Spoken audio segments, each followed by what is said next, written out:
यूनान समेत पूरी दुनिया के किसी कोने ते भी कोई भी 2 नंबर काम करने वाले जराइम पेशा अफराद के खिलाफ जो कानून नाफज करने वाले अदारे एक्शन लैंदे ने उन्होंने अपनी तहवील च लैन तो बाद जो पब्लिक के सामने उन्होंने मंजरेआम ते पेश किया जाता है तो पूरी दुनिया तो कोई एक फर्द भी पाकिस्तानियों ते उंगल करे या ना करे, लेकिन अपने ही कुछ पाकिस्तानी ने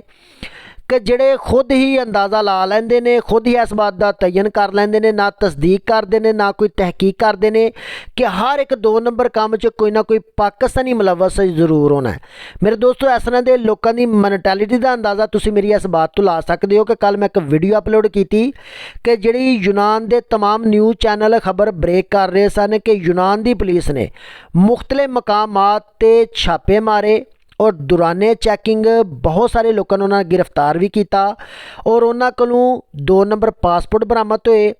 यूनान के बेशुमार डॉक्यूमेंट्स बरामद होए, दूसरे मुल्कों के डॉक्यूमेंट्स 2 नंबर बरामद होए, बहुत सारे यूरो बरामद होए, उन्होंने कोलों 2 नंबर स्टैंपां तक बरामद होईयां।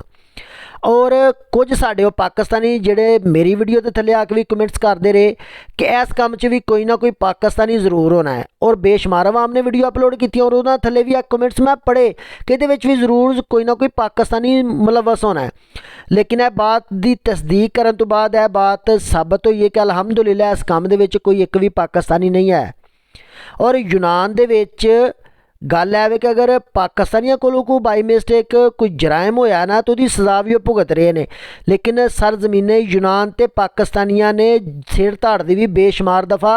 बाजी ला दी थी, अपनी जान की परवाह किए बगैर भी यकीन मनो बेशुमार दफ़ा आवाम की जान तक बचाई है पाकिस्तानियों ने।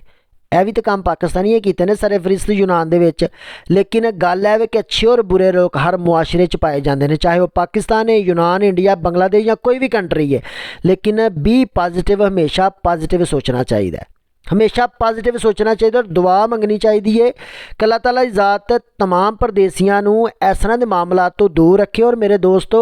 अगर तुहाडा वाकई ही तुहानूं कोई करीबी और हकीकी और बेस्ट फ्रेंड कोई है ना, तुहाडा दोस्त होवे इस जांदे दौर दे विच जिहड़ा तुहानूं बुरे काम तो रोके,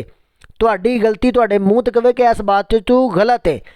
बंदे नूं गुस्सा जरूर लगता उस टाइम, लेकिन तुहाडा हकीकी दोस्त उही हुंदा जिहड़ा तुहानूं बुरे काम तो रोके, ना कि तुहाडा दोस्त वो हुंदा जिहड़ा तुहानूं बुरे काम दे विच इनवाल्व करे। गल यह कहना चाहना वा जिहड़े भी इस तरह के कमेंट्स पास करते हो स्पैशली तौर पर पाकिस्तानी, यार कदी तो पॉजिटिव सोचो,